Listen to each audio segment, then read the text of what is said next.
Hay una frase famosa que dice, Dios tarda pero no olvida. Es una frase que se usa generalmente para infundir aliento o ánimo a personas que han pedido algo a Dios y no ven respuesta, o personas que han esperado el cumplimiento de una promesa de Dios y sienten que Dios se ha tardado mucho tiempo.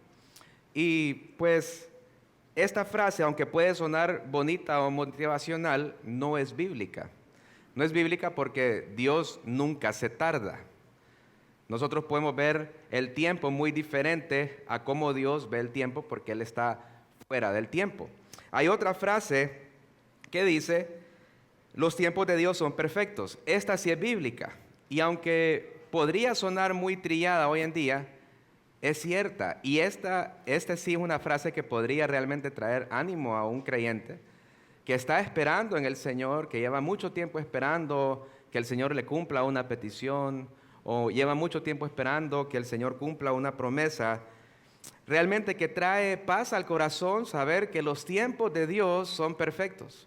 Que aunque aparentemente, de acuerdo a nuestra ignorancia y muchas veces de acuerdo a nuestra necedad, a nuestro parecer, el Señor se está tardando, que nosotros podamos saber en nuestro corazón que no es una tardanza. Lo que es aparentemente una tardanza es Dios actuando en su tiempo, a su manera, porque Él es el Dios todopoderoso, soberano, que decide cómo va a actuar en la vida de cada uno de sus hijos. Y lo que podemos estar seguros es que ese tiempo va a ser lo mejor para cada uno de nosotros. Y es lo que podemos ver, hermanos, en la vida de David. En Primera de Samuel, capítulo 16, David es ungido como rey cuando tenía aproximadamente entre 15 y 17 años. Era un adolescente. Él era un pastor de ovejas, podríamos decir que un don nadie de acuerdo a la sociedad. Y el Señor lo escoge a él como rey, manda al profeta Samuel para que lo unja como rey cuando ya había un rey en Israel. Esto para un adolescente pudo haber sido un poco confuso, ¿verdad? ¿Cómo me van a estar ungiendo a mí como rey si ya hay un rey en Israel? Pero David entendió que no era el tiempo en que él fuera o fungiera como rey. Ya había sido ungido, pero él sabía que más adelante entonces él iba a fungir como rey, que el Señor le iba a entregar el trono, porque el hecho de que él estaba siendo ungido significa que más adelante él iba a tener efectivamente el trono. Pero para que eso sucediera, pasó mucho tiempo y pasaron muchas cosas también. Pues vimos en prácticamente la segunda mitad del primer libro de Samuel esta persecución absurda de parte de Saúl para con David.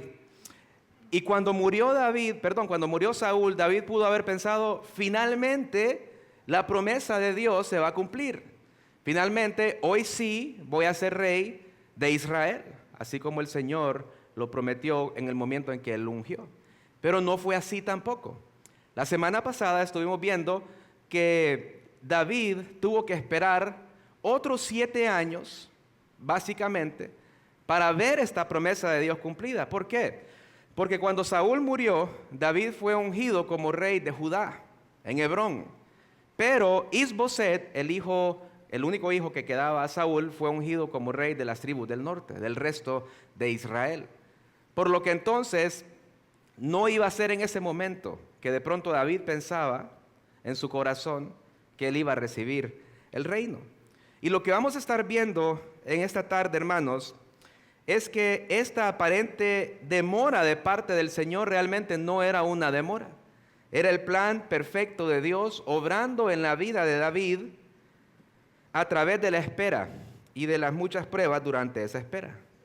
Y eventualmente utilizando de pronto los medios menos esperados, el Señor obró de tal manera que el reino entero sería entregado a David, tal y como el Señor lo había prometido.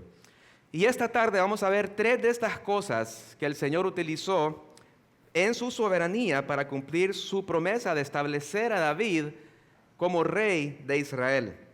Veremos cómo Él cumplió esta promesa a través del fortalecimiento de David, de la descendencia de David y a través de un nuevo aliado para David.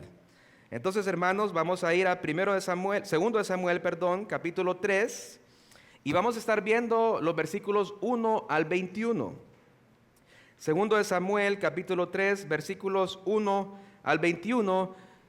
Y lo primero que vamos a estar viendo es cómo el Señor entregó el reino a David a través del fortalecimiento, de su fortalecimiento para con David.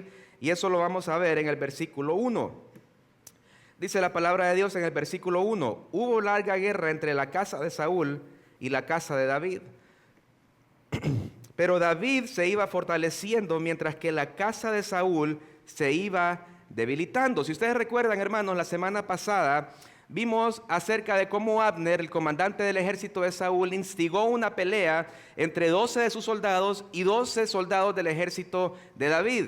Pues esta pelea tuvo un final, un mal final, ¿verdad? Porque mueren las 12 personas del lado de David y las 12 personas del lado de Saúl. Entonces Abner sale corriendo y Asael, hermano de Joab, hijo de Sarvia, comandante del ejército de David, lo persigue. Y Abner le empieza a decir que deje de perseguirlo, que si no lo va a matar. Pues Asael sigue persiguiéndolo y Abner lo mata al hermano del comandante del ejército de David.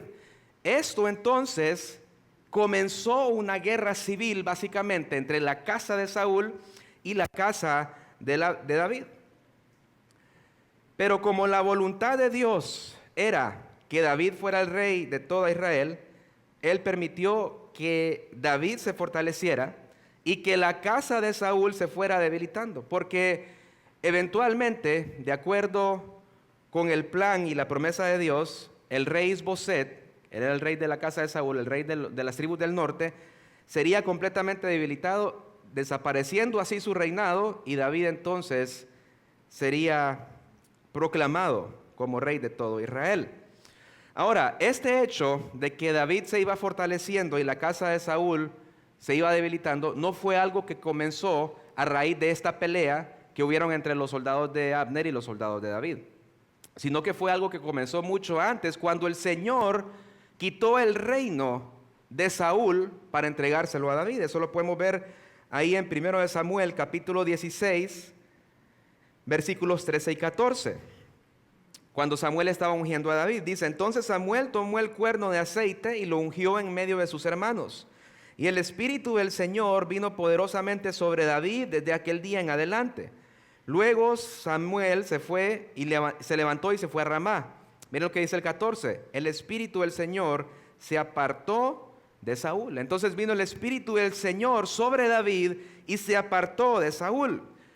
Por eso David es perseguido por Saúl hasta el final de los días de Saúl. Y esta división entonces comenzó a raíz de lo que Saúl tramó en su corazón, de querer matar a David. Pues se siguió dando esta guerra civil entre Judá y el resto de Israel, una pelea que ya tenía un vencedor por decreto, y este vencedor era David. Por eso dice el versículo 1 que David se iba fortaleciendo y la casa de Saúl se iba debilitando, porque el Señor ya había decretado que el vencedor de esa batalla iba a ser David. Hermanos, y creo que es oportuno hacer un contraste entre la batalla que libró David por todos estos años antes de finalmente ser coronado como rey de Israel y la batalla que nosotros libramos cada día contra el pecado y Satanás. Podríamos decir que el pecado en nuestra vida es representado por la casa de Saúl y la victoria que obtenemos por medio del Espíritu es representado por David. Porque si eres cristiano, hermano, si eres un hijo de Dios, sabes de primera mano qué es luchar contra el pecado.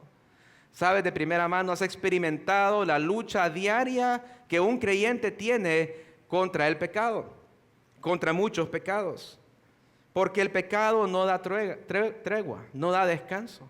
Satanás anda como león rugiente buscando a quien devorar cada día, y su misión es destruirnos, su misión es apartarnos del Señor, apartarnos de la comunión del Señor. Entonces, por eso nosotros estamos en esta lucha permanente por la santidad. El apóstol Pablo en Romanos 8:7 dice: por cuanto los designios de la carne son enemistad contra Dios, porque no se sujetan a la ley de Dios ni tampoco pueden, y los que viven según la carne no pueden agradar a Dios. Vemos aquí entonces que hay una lucha entre los designios del Señor y los designios de la carne. De eso nos habla también el apóstol Pablo en Gálatas 5:16, donde dice, digo pues, andad en el Espíritu y no satisfagáis los deseos de la carne, porque el deseo de la carne es contra el Espíritu y el del Espíritu es contra la carne, y estos se oponen entre sí para que no hagáis lo que quisierais. Esta es la batalla real que cada uno de nosotros peleamos, batallamos cada día. El Espíritu quiere una cosa, pero la carne quiere otra. Entonces ahí estamos nosotros batallando, fortaleciéndonos en el Señor si es que queremos vencer contra lo que la carne nos pide, contra las tentaciones que trae Satanás y el mundo a nosotros para que pequemos contra Dios, para que demos lugar a la carne y no al Espíritu. Pero hermanos, por más difícil que sea esta lucha, y muchas veces por más desanimante que sea, porque de pronto piensas que no puedes vencer, quiero que sepas que la victoria sobre el pecado para el creyente es segura. No es que tal vez vamos a vencer, es que vamos a vencer. Porque de la misma manera que David se fortalecía y la casa de Saúl se iba debilitando, así sucede también en nuestra vida. El Señor obra a través de su Espíritu en nuestra vida para que el Espíritu prevalezca en la vida del creyente y que el poder del pecado en nosotros se vaya debilitando cada vez más. Esa es la obra del Espíritu Santo en la vida del creyente. Porque cuando el Señor murió en la cruz, hermanos, Él no solo murió para quitarnos la paga de nuestro pecado, sino también el poder del pecado en la vida de cada uno de nosotros. Entonces, si estás luchando con un pecado, no es que no eres creyente. Más bien esa es una prueba de que eres creyente. Si no quieres darle rienda suelta a tu carne, si quieres abandonar ese pecado, aunque a veces parezca difícil, esa es la lucha de un creyente. Ese es el Espíritu Santo obrando en tu vida, no queriendo que tú le des rienda suelta a tu pecado, no queriendo que tú le des cabida a tu pecado. Pero en lo que nosotros podemos tener paz, hermanos, y confianza, aún en esos momentos difíciles, es saber que la victoria está segura, que el Señor nos va a dar la victoria, nos ha dado la victoria en Cristo Jesús, tal como Él fortalecía a David y debilitaba la casa de Saúl. El apóstol Pablo dice en Romanos 7:24, miserable de mí, ¿quién me librará de este cuerpo de muerte? Gracias doy a Dios por Jesucristo, Señor nuestro. Y lo que vemos en el contexto es Pablo luchando contra el pecado, haciendo lo que no quería hacer, queriendo agradar a Dios, pero no podía. Entonces dice, miserable de mí, ¿quién me va a librar de este cuerpo de pecado? E inmediatamente da gracias al Señor Jesucristo, porque es el único que puede librarnos, que puede darnos la victoria. Y eso que el Señor le prometió a David, que él sería rey de todo Israel, y más adelante también hace un pacto con él en el que le prometió que sería un gran nombre, que le daría reposo a sus enemigos, que establecería su reino y su dinastía no sería cortada, que establecería su trono y que este trono sería eterno, estas dos últimas cumpliéndose en el Señor Jesucristo. Pero el Señor cumplió todo lo que le prometió a David, porque todas las promesas de Dios son sí y amén en Cristo Jesús. Todo lo que el Señor promete, lo cumple. Y de la misma manera, hermanos, el Señor va a cumplir la promesa de perfeccionarnos a nosotros hasta el día de Jesucristo. Es lo que dice Filipenses 1:6. Estando persuadido de esto, que el que comenzó la obra en vosotros la perfeccionará hasta el día de Jesucristo. ¿Qué promesa más hermosa podemos ver en ese pasaje? Porque cuando estamos luchando con el pecado, sabemos que un día el Señor va a perfeccionar su obra y que nos va a hacer completamente santos, que nos va a purificar, así como Él es puro. David entonces se iba fortaleciendo para ser rey sobre todo Israel, tal como el Señor lo había prometido, y una prueba de esto era que su descendencia iba creciendo, y eso lo vamos a ver en los versículos 2 al 5. La descendencia de David. Dice el versículo 2, a David le nacieron hijos en Hebrón. Su primogénito fue Amnón, hijo de Ahinoam, la jezreelita. El segundo, Kiliab de Abigail, viuda de Nabal de Carmel. El tercero, Absalón, hijo de Maaca, hijo de Talmai, rey de Jesur. El cuarto, Adonías, hijo de Agit. El quinto, Cefatías, hijo de Abital. Y el sexto, Itream, de Egla, mujer de David. Estos le nacieron a David en Hebrón. Vemos entonces que David tuvo muchos hijos por medio de la poligamia, es decir, por medio de tener muchas esposas. Solo en estos 7 años que estuvo David, desde que Saúl murió hasta su coronación como rey de toda Israel, tuvo 6 esposas. Pero lo que vemos más adelante es que tendría más esposas, más hijos e incluso más concubinas. Y es que una de las muestras en Israel y en aquellos tiempos de que un rey era fuerte y poderoso no solamente era su experiencia militar o sus recursos o su nombre, sino que también era su descendencia. La cantidad de hijos que tuvieran, especialmente si eran hijos varones, porque ellos eran los que iban a heredar el trono de dicho rey. Así que en aquel tiempo era muy normal que los reyes se casaran muchas veces o que tuvieran concubinas para fortalecer su casa por medio de la descendencia. Y lastimosamente esto fue lo que David hizo también. Él quiso ser como otros reyes, de fortalecer su casa a través de la descendencia por medio de esposas y concubinas. Ahora, aquí surge la pregunta: ¿acaso Dios le permitió a David tener muchas esposas? ¿Acaso el Señor se lo dejó pasar a él por ser rey de Israel para que tuviera mucha descendencia? Por supuesto que no, porque el Señor no se puede contradecir. El Señor no cambia y no hace excepciones tampoco. Y el Señor claramente en su palabra ha establecido el matrimonio para que sea una unión entre un hombre y una mujer. Y pare de contar, no más de una mujer, un hombre y una mujer. El Señor también les advierte a través de Moisés en el libro de Deuteronomio, mucho antes de que Israel tuviera rey, acerca de esto. Porque les dice, ustedes van a tener rey. Pero cuando esto suceda, esto es lo que no pueden hacer. Y lo vemos ahí en Deuteronomio, capítulo 17, versículos 14 al 17. Cuando hayas entrado en la tierra que Jehová tu Dios te da, y tomes posesión de ella y la habites y digas, pondré un rey sobre mí, como todas las naciones que están en mis alrededores, ciertamente pondrás rey sobre ti al que Jehová tu Dios escogiere. De entre tus hermanos pondrás rey sobre ti. No podrás poner sobre ti un hombre extranjero que no sea tu hermano. Pero él no aumentará para sí caballos, ni hará volver al pueblo a Egipto con el fin de aumentar caballos, porque Jehová os ha dicho, no volváis nunca por este camino, ni tomará para sí mujeres, para que su corazón no se desvíe, ni plata ni oro amontonará para sí en abundancia. Entonces vemos que una de las prohibiciones que el Señor dio mucho antes de que Israel tuviera un rey es que no tomaría para sí mujeres. No dice no tomará para sí mujer. Habla en plural, no tomará para sí mujeres. ¿Para qué? Dice, para que su corazón no se desvíe.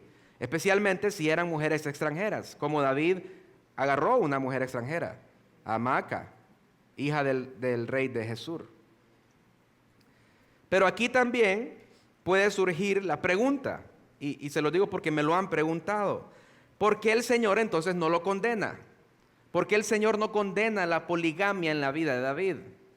¿Por qué sí condena lo que sucede después con Betsabé y con Urías, verdad? Que comete adulterio con Betsabé, la embaraza y manda a matar a Urías para que nadie se dé cuenta que el bebé es de él.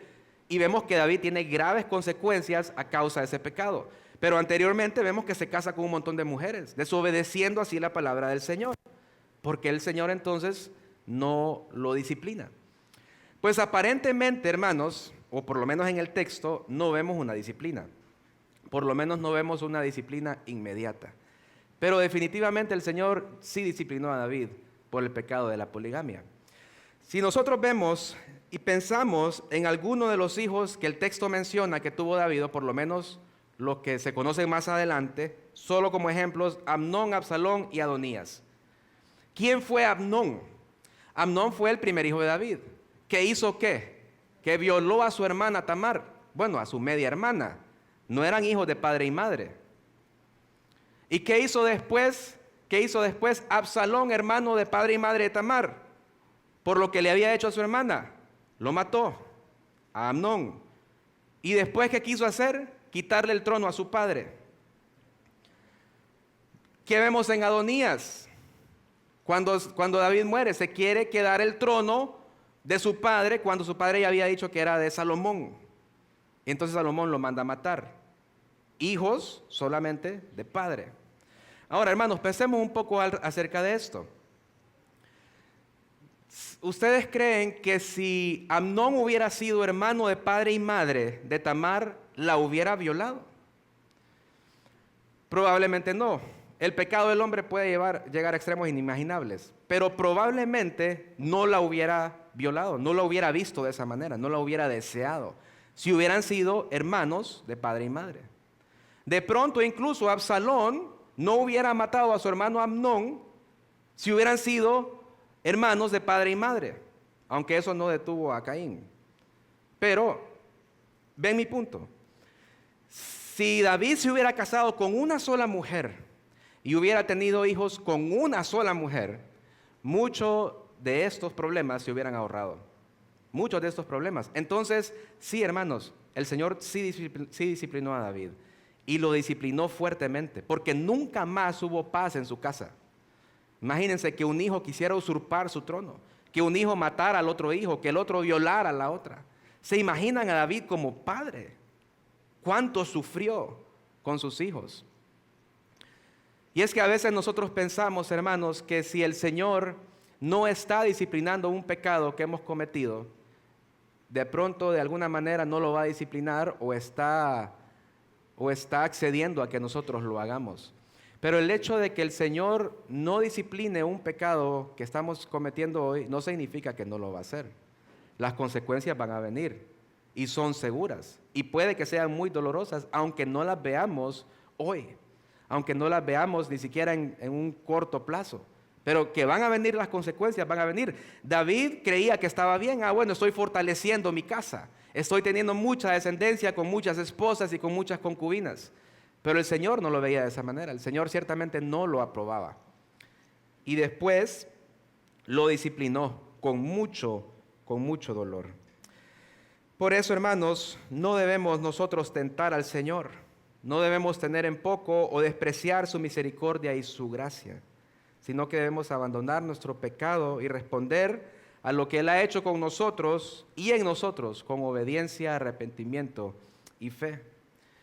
Pero David pudo ver la fidelidad de Dios a pesar de su pecado, porque ciertamente el Señor sí fortaleció su casa mediante los muchos hijos.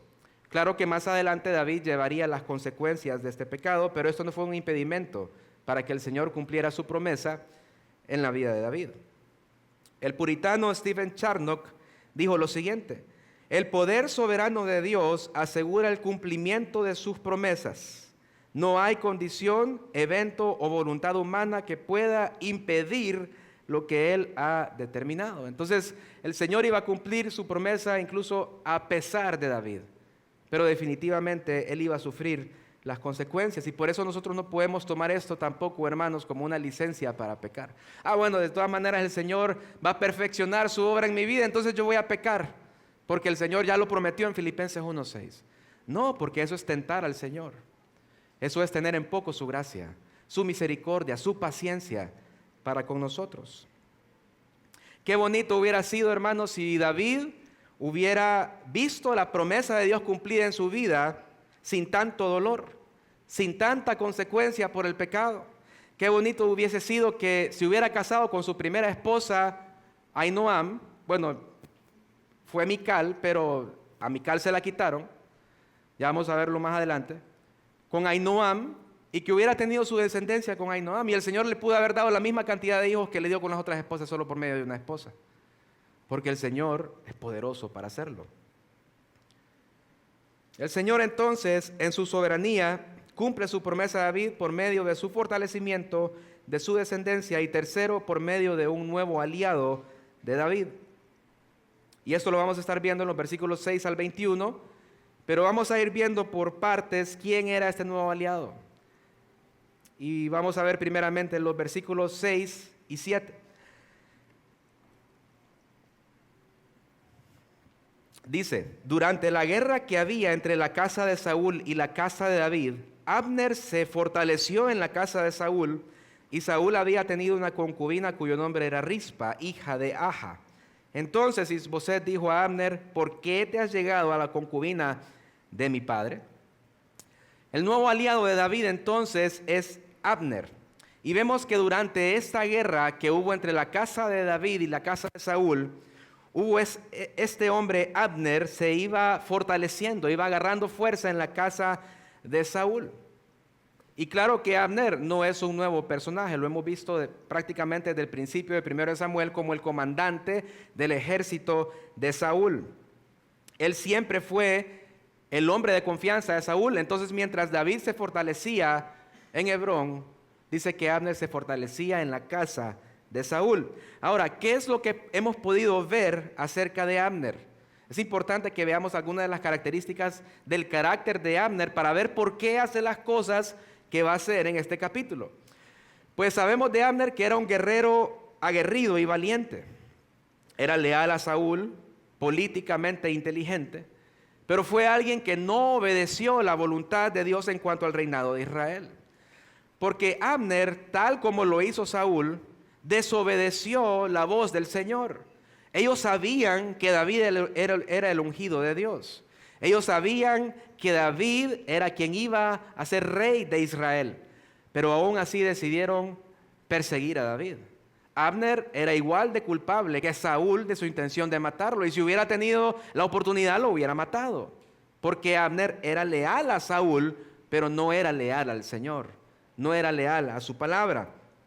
Por lo que vemos entonces que Abner era alguien que actuaba conforme a sus propios intereses. Él actuaba conforme a su bienestar y no conforme a la voluntad de Dios. Porque cuando murió Saúl, si Abner realmente hubiera querido hacer la voluntad de Dios y no lo hacía porque le era leal a Saúl, cuando murió Saúl, entonces lo que tuvo que haber hecho era reconocer a David como rey de todo Israel. Si realmente el problema era Saúl, pues Saúl ya no estaba. Entonces él pudo haber dicho, bueno, la voluntad de Dios es, porque él ya lo ha dicho, porque Samuel lo ungió, es que David sea rey. Así que eso es lo que vamos a hacer. Pero ¿qué fue lo que hizo Abner? Ungió a Isboset, hijo de Saúl, como rey de Israel, desobedeciendo completamente la palabra del Señor. Ahora, ¿por qué hizo esto? Pues uno, por lo mismo, porque no consideraba la palabra de Dios, y dos, porque Isboset era un hombre débil de carácter, y lo vamos a ver más adelante. Isboset no tenía carácter, ni por cerca el carácter que tenía su padre Saúl. Entonces Abner agarró a Isboset como una marioneta. Isboset era el rey, pero realmente quien reinaba era Abner. Quien tomaba las decisiones era Abner a través del débil carácter de Isboset. Pues viene Isboset y lo acusa de haber tenido relaciones sexuales con la concubina de su padre, esta concubina llamada Rispa. Ahora, esta no era cualquier acusación por parte de Isboset. Isboset no estaba cuestionando el carácter moral de Abner, no lo estaba acusando por un adulterio moral, sino que lo estaba acusando de traición. ¿Por qué? Porque era normal que cuando un rey ya no estaba, aquel que iba a suceder a ese rey en el trono tomara las esposas y las concubinas de ese rey, como una señal de que ahora el reino es mío, incluyendo las mujeres del que fue anteriormente rey. Entonces realmente la acusación de Isboset para con Abner era: te acostaste con Rispa porque quieres el trono de mi padre. Y eso era traición, y la traición era penada con la muerte. Entonces realmente era una acusación muy grave, porque este era un acto simbólico de querer usurpar el trono, de querer tomar el puesto de ese rey. Es lo que sucede más adelante. Lo que quiere hacer Absalón cuando le quiere quitar el trono a su padre por consejo de Aitofel. Aitofel le dice que se acueste con las concubinas de su padre a vista de todas las personas, para que la gente empiece a ver que él es el que va a quitarle el trono a su padre. Es lo que hace también Adonías, el otro hijo de David, cuando quiere quedarse con el trono que le correspondía a Salomón. Le pide a Betsabé que le dé a la concubina que cuidó a David hasta que él murió. Y por eso Salomón lo manda a matar, porque él entiende, esta es una jugada de Adonías para quitarme el trono, entonces mejor le damos machete, ¿verdad? Ahora, Is-Boset, con esta acusación, formalmente estaba llamando a Abner traidor. Y por esta acusación es que Abner se indigna. Y se indigna de tal manera que le dice en el versículo 8, Abner se enojó mucho por las palabras de Is-Boset y dijo, ¿acaso soy yo cabeza de perro que pertenece a Judá? Aquí surge una duda, hermanos, porque no está claro si realmente Abner se había acostado con Rispa y si lo hizo, si fue por placer o si fue porque realmente quería él quedarse como rey. El texto no es completamente claro, pero sí hay algunas cosas que debemos considerar. Una de ellas es que si Abner realmente hubiera querido ser rey, ya lo hubiera sido. O sea, cuando murió Saúl, el único que quedaba era Is-Boset, ni siquiera quedaba Jonatán que protegiera a Is-Boset. E Is-Boset, aunque tenía 40 años, no tenía carácter, era un debilucho. Y Abner era el comandante del ejército, fácilmente lo pudo haber matado. Y como Abner era el comandante del ejército y primo de Saúl, entonces era a él quien le tocaba el trono. Si él hubiera querido ser rey desde el principio, lo hubiera podido hacer. También, si Is-Boset iba a hacer tal acusación, debió haber mostrado pruebas, porque una tan sola prueba hubiera significado la muerte de Abner. Y lo que vemos es que aparentemente Is-Boset se quiere deshacer de Abner.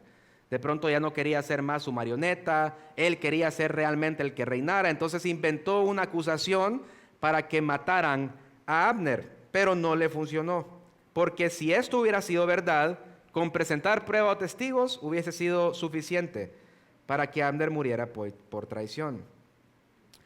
También podemos inferir que es una falsa acusación por la reacción que tiene Abner. ¿Acaso soy yo cabeza de perro que pertenece a Judá? Ahora, ¿qué significa esto? En aquel tiempo se referían a los traidores como perros, ¿verdad? Yo no sé por qué, porque los perros son bonitos. A todos nos gustan los perros y el perro puede ser cualquier cosa menos traidor, ¿verdad? Los perros son fieles, me consta. Pero se referían a los traidores como perros. Entonces él está diciendo, ¿acaso soy yo traidor? Pero ¿y por qué agrega Judá? ¿Por qué dice, acaso soy yo cabeza de perro de Judá? Porque se está refiriendo a David. Por la riña que tenían contra David, por el odio que le tenía a David, y porque David reinaba en Judá. ¿Y por qué le decía traidor? Porque ellos consideraban a David como un traidor. Saúl, Abner, la casa de Saúl, lo consideraban como un traidor. Realmente David no era ningún traidor. Era Saúl quien perseguía a David porque le quería quitar el trono, pero David nunca le quiso quitar el trono. Aún siendo el escogido de Dios, David debe esperar hasta que el Señor le entregara el trono. Entonces, se está refiriendo a David. Indignado, Abner le sigue diciendo en el versículo 8, hoy he mostrado bondad hacia la casa de tu padre Saúl, hacia sus hermanos y hacia sus amigos, y no te he entregado en manos de David. Sin embargo, tú me acusas hoy de una ofensa con esta mujer. Y Abner tenía razón. Él había sido fiel a Saúl, y él ahora era fiel a Is-Boset. No lo entregó a David como lo pudo haber hecho para que David fuera rey de todo Israel. No le puso mano encima a Is-Boset, sino que fue fiel a él porque él era un hombre leal a Saúl y por eso le dio el trono a Is-Boset. En otras palabras, Is-Boset no era nadie sin Abner. Is-Boset no podía ser rey sin Abner. Pero Abner seguía siendo leal a Saúl al no matar a Is-Boset y haberlo puesto como rey. Entonces Abner, en su indignación, actuó impulsivamente e hizo un juramento. Dice en los versículos 9 al 10. Así haga Dios a Abner y aún más si lo que el Señor ha jurado a David no lo obtengo para él. Transferir el reino de la casa de Saúl y establecer el trono de David sobre Israel y sobre Judá desde Dan hasta Berseba. Prácticamente Abner juró y dijo que Dios me mate, que Dios me quite la vida si no transfiero tu reino a David. Ahí se acababa el reino entonces de Is-Boset. Esto significaba que con la ayuda de Abner, David ya no sería solamente rey de Judá, sino que pasaría a ser rey de todo Israel, de todas las tribus de las cuales Isboset era rey en ese momento, cumpliéndose de esa manera la promesa de Dios para con David, que él sería rey de todo Israel. Ahora, no es que Abner finalmente se hubiera entregado al Señor. No es que de repente Abner acepta la voluntad de Dios, ¿verdad? O el Espíritu viene sobre él para que él acepte la voluntad de Dios. No, Abner seguía siendo un político audaz que sabía lo que le convenía. Porque, hermanos, todos sabían que la casa de Saúl se iba debilitando. Esa no era ninguna noticia ni para Isboset ni para Abner. Abner sabía de que David se iba fortaleciendo y de que Isboset se iba debilitando. Solo era cuestión de tiempo para que la casa de Saúl cayera, y Abner lo sabía. No le convenía estar con Isboset para cuando esto sucediera. Pero ¿saben con quién sí le convenía estar? Con David. ¿Por qué? Porque la casa de David se iba fortaleciendo. Abner sabía que eventualmente David iba a ser rey de todo Israel. Él no lo podía parar. Peor Isboset. Entonces a Abner le convenía estar con David y no con Isboset. Ahora, ¿por qué no lo había hecho antes? Porque si Abner solo se iba con David, eso hubiera representado una traición para la casa de Saúl y probablemente lo hubieran matado. Realmente que Abner ocupaba una excusa, ¿verdad? Y como él era tan inteligente, vio la oportunidad y dijo: esta acusación sin fundamento es lo que me va a ayudar a mí a abandonar a Isboset e irme con David, para que cuando Isboset caiga, yo ya me haya ido y yo esté fortalecido en la casa de David, como su comandante o como su consejero, como no sé qué es lo que pensaba. Realmente era un buen plan. Era un buen plan. Él, como decimos folclóricamente, tomó el toro por los cuernos. Le vino una acusación, él dijo: la voy a aprovechar para entregar el reino a David y yo fortalecerme junto con David. Por eso vemos entonces, hermanos, que Abner no era un hombre piadoso, sino que era un hombre astuto. Sabía lo que le convenía y aprovechaba las oportunidades, y esta la aprovechó muy bien. Ahora, en la reacción de Isboset podemos ver la falta de carácter que él tenía. En el versículo 11 dice: y él ya no pudo responder a Abner ni una palabra porque le temía. De pronto también porque no tenía ninguna prueba contra Abner, pero principalmente porque le temía. O sea, temía que lo fuera a matar, que le fuera a hacer cualquier cosa. Abner entonces, cumpliendo su juramento, envía mensajeros a David para hacerle un ofrecimiento. Y eso lo vemos en los versículos 12 al 14. Dice: entonces Abner envió mensajeros a David de su parte y preguntó: ¿de quién es la tierra? Y que dijeran también: haga su pacto conmigo y mi mano será con usted para traer a usted todo Israel. Y David respondió: muy bien, haré pacto contigo, pero una cosa demando de ti: no verás mi rostro a menos de que cuando vengas a ver me traigas a Mical, la hija de Saúl. Y David envió mensajeros a Isboset, el hijo de Saúl, y le dijo: dame a mi mujer Mical, con la cual me desposé por 100 prepucios de los filisteos. Abner entonces manda a llamar a mensajeros, los manda para con David a hacer un pacto con él. Y el pacto consistía en que Abner estaría de su lado, y no solo eso, sino que conseguiría que todo Israel lo aceptara como rey. Obviamente David lo aceptó porque lo necesitaba. Él necesitaba la aprobación de todas las tribus. De pronto es lo que David había estado esperando, y solo una persona con la influencia, el poder y la astucia de Abner lograría convencer a las demás tribus a que se sometieran al reinado de David. Pero algo que vemos en la vida de David, hermanos, es que él no lo buscó. En ningún momento David, en su afán de ser rey de todo Israel, buscó a Abner o a ningún otro hombre que le ayudara a convencer a las otras tribus para que lo aceptaran como rey, sino que él espera a que el Señor obre y actúe por su propia cuenta. Porque David aprendió a confiar y a esperar en el Señor. Aprendió a que en su debido tiempo y a su manera el Señor iba a obrar para entregarle todo el reino y cumplir así la promesa que le había hecho. Carlos Spurgeon dijo: David no forzó su camino al trono, esperó el tiempo de Dios, y así aprendió que las promesas divinas se cumplen no por impaciencia, sino por fe y obediencia. Hermanos, y qué bonito es cuando nosotros confiamos de esta manera en el Señor. Qué bonito es cuando esperamos en el Señor, cuando esperamos en su tiempo, cuando esperamos en que Él haga las cosas a su manera, cuando no acudimos a otros medios, porque según nosotros el Señor se está tardando. ¿Cuánto debemos nosotros aprender a confiar en el Señor? ¿Cuánto debemos aprender a esperar en su soberana voluntad?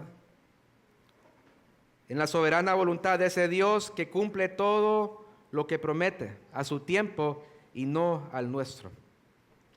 David entonces acepta el pacto con Abner, pero con la única condición de que le traiga a Mical, que fue su primera esposa, la hija de Saúl. Le dice, no te presentes delante de mí si no traes a Mical. ¿Por qué quería David de vuelta a Mical, que ya estaba casada con otro hombre?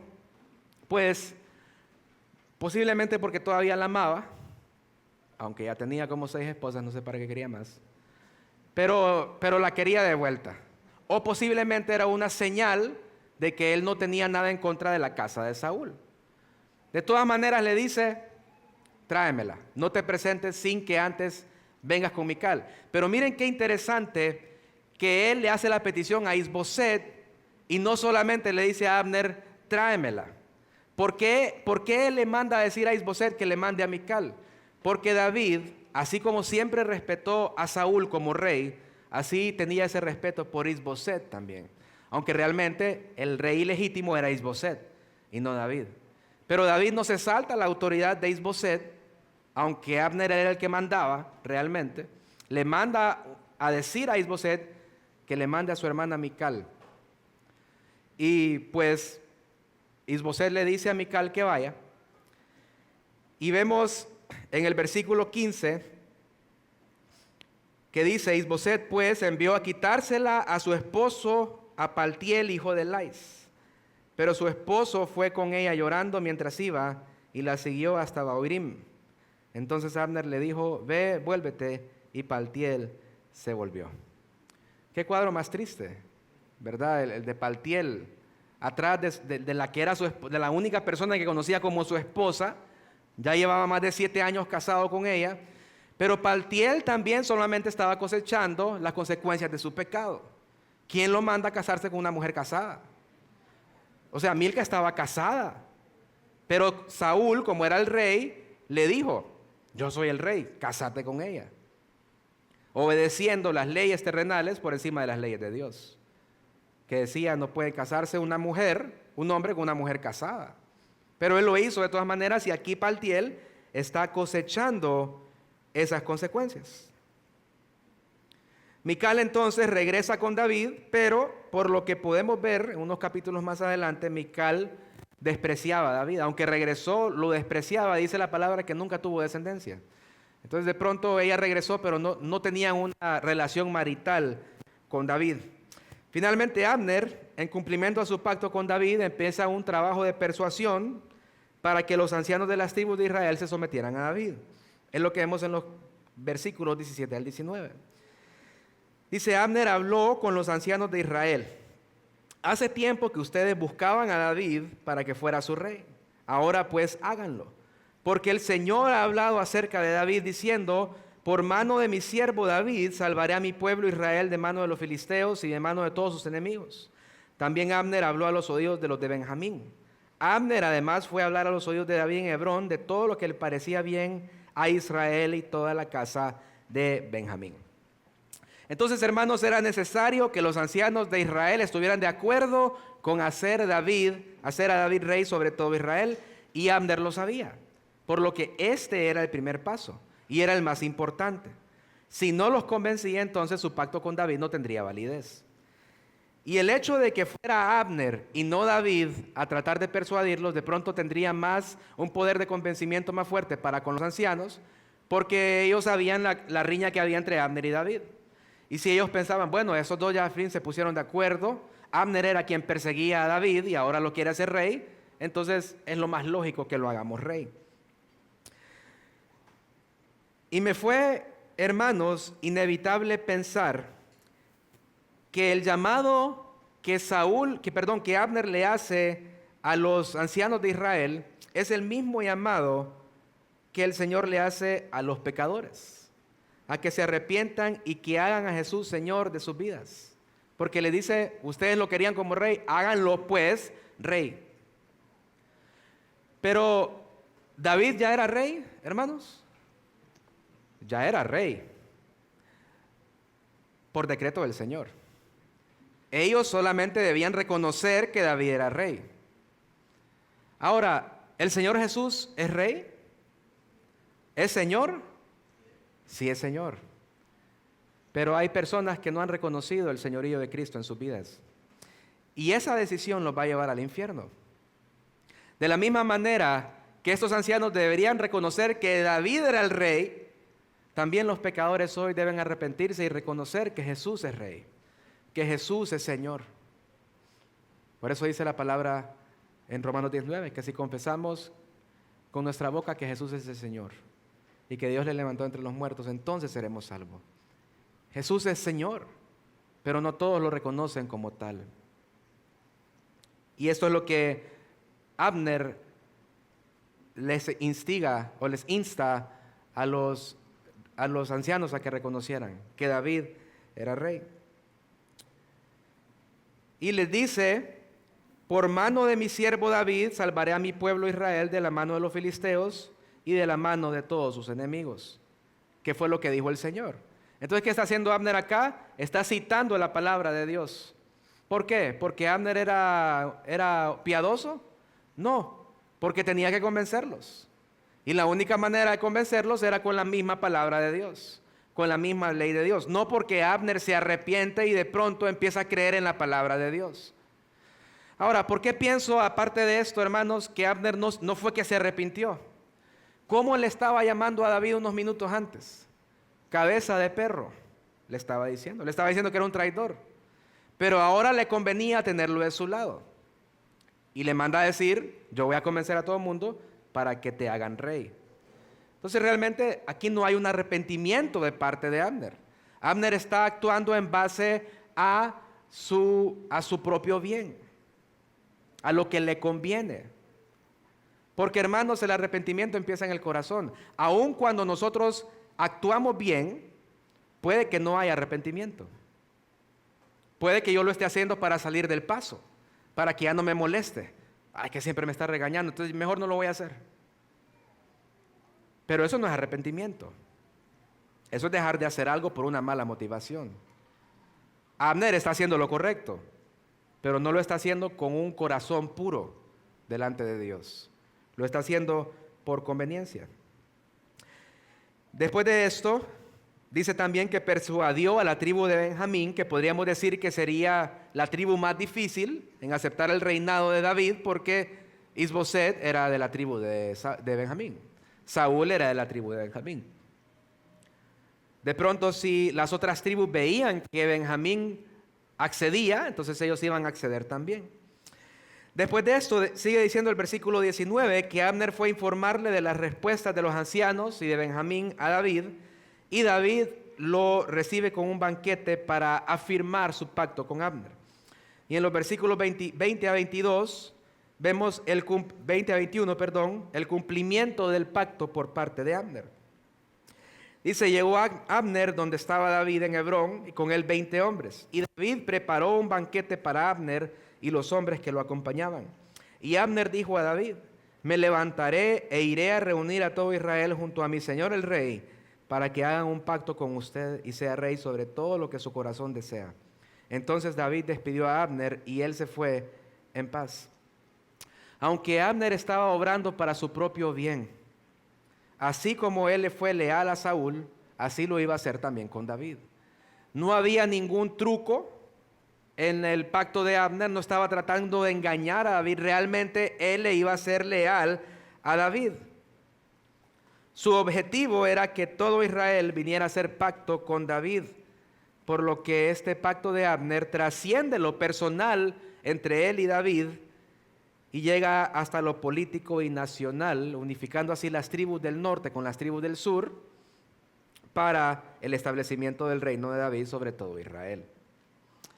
Aunque Abner obrara para su propia conveniencia, hermanos, el Señor estaba obrando a través de Abner para el bien de David y de Israel, para cumplir su palabra, su promesa en la vida de David. El puritano Thomas Watson dijo: aunque los impíos se esfuercen por estorbar los designios de Dios, Él hace que sus mismos complots trabajen para el cumplimiento de su propósito. Y es que no hay nada, hermanos, absolutamente nada en la tierra o en el cielo que se escape de la voluntad soberana de Dios. Él es soberano, hace como quiere, con quien quiere, en el tiempo indicado para Él. El Señor utilizó a la última persona que nosotros podíamos pensar en la vida de David como instrumento para establecer a David como rey de Israel, ya que Abner ni siquiera temía a Dios. Y en su soberanía Él puede utilizar cualquier persona, cualquier situación como instrumento para cumplir sus promesas en nuestra vida. Y Él lo va a hacer, hermanos. ¿Cuánta paz debe traer esto a nuestros corazones? ¿Cuánta paz debe traer que esto no depende de nosotros? Que aunque nosotros creamos saber cuál es el mejor tiempo, cuál es la mejor situación para nosotros, el Señor es quien realmente lo sabe todo.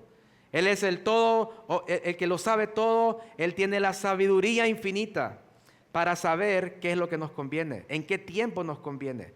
Pero de algo sí estamos seguros, hermanos, es que Él cumple sus promesas. Eso podemos estar 100% seguros. No hay una promesa que el Señor haya hecho que no la haya cumplido. Ninguna. Como conclusiones, debemos recordar que el Señor es quien nos fortalece en nuestra batalla contra el pecado. Y si obramos en sus fuerzas, hermanos, nuestra victoria es segura. Él ya nos ha dado la victoria. Segundo, las promesas de Dios nunca fallan. Él va a cumplir a cabalidad todo lo que Él ha prometido. Él es poderoso y soberano para utilizar cualquier medio y cualquier situación, cualquier persona para hacerlo. Y eso nos debe llevar a nosotros a confiar en su plan para nosotros y en lo que Él ha prometido. Y finalmente, te pregunto, ¿cuánto estás confiando en el Señor en medio de lo que parece una tardanza, en medio de tus dificultades, en medio de la tormenta? ¿Cuánto confías en su soberanía, en su fidelidad y en su poder? Y termino con uno de los versículos que leímos en la lectura bíblica en Josué 21:45. Cuando Israel vio todo lo que el Señor les había prometido y cómo lo cumplió, dice: no faltó palabra de todas las buenas promesas que Jehová había hecho a la casa de Israel, todo se cumplió. Confiemos en el Señor, hermanos. Él es fiel, Él es bueno y Él sabe qué es lo mejor para nosotros.